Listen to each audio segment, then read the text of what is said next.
what's in store for the new legislative session. I'm Jill Horner. This is Comcast Newsmakers. With me is New Jersey State Assemblyman Angel Fuentes. Thanks for being with us. Thank you for inviting me. Before we get into the new session, let's talk about some pieces of legislation we've actually discussed in the past, one of which has been signed into law. This is the Urban Hope Act.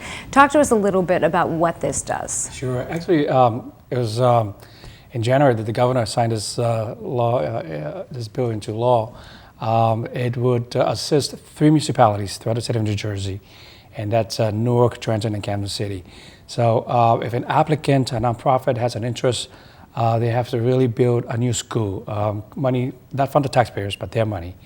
And it would allow, and then they would have to go in front of the, for instance, the school district to get the approval and the support. And if they do so, and then they can start building a new school and operate the school as well, and they will get close to 95 per pupil, money to assist with the students. In addition to that, another bill that was signed into law recently, this actually gives law enforcement a different tool. Give us an indication as to how this works. Sure, that's the drug offender and restraining order. That was really a big bill that I reached out to the Attorney General's office and to the prosecutors from Camden County and Gloucester County and the law enforcement officers and chiefs of police throughout Camden County.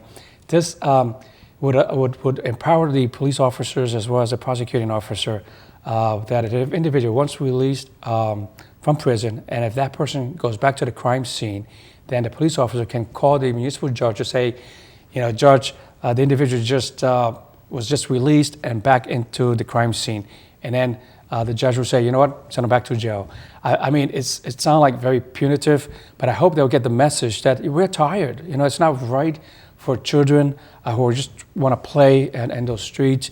We have certain municipalities, particularly in inner cities, where you have hotspots in so many places. So that's really to put a stop to the hotspots as well as to empower the police officers. Now let's move over to this new session, and this is something we've discussed in the past. It's the Opportunity Scholarship Act. This is related actually to tax credits. That's correct. And I think I feel good in this session. I've talked to some of my colleagues, and it appears that I will get the support.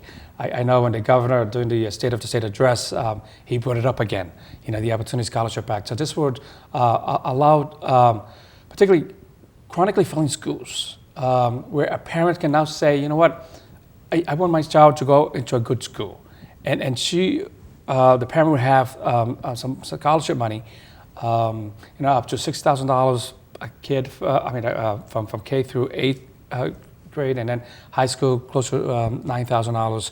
So it would help the mother, the parent, to know that, this is a really finally, because, this is, I believe, a civil rights issue, and every child deserves a quality education. And you're working on amendments for that currently. Something else we've discussed before would be allowing younger individuals age 17 to register to vote before they're even eligible to vote. That's correct. And it also will allow us to go into the schools. And so when we meet with juniors, during that age, for students who are just turning 17, to say, guess what, you can pre-register.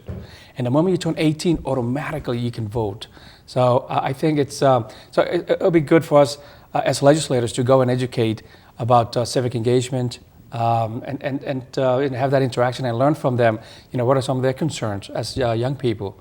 So I think it's a good bill. And these are just part of the pieces of legislation that you're working on for the session. That's correct.